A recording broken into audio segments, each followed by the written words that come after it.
Pozdravujem vás, priatelia. Viete si predstaviť takúto pohodičku u seba doma? A to nie je všetko, čo vám dnes ukážem. Nech sa páči, pozrite sa.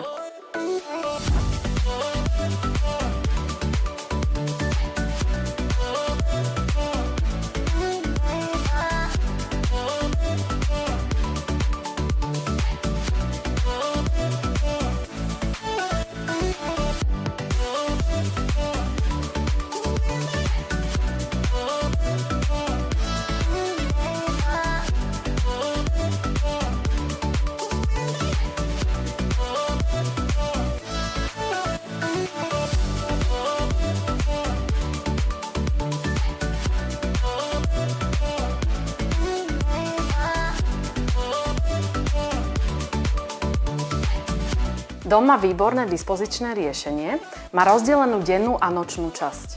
Aj väčšia rodina si tu nájde dostatok priestoru. Ak vás dom zaujal, neváhajte ma kontaktovať.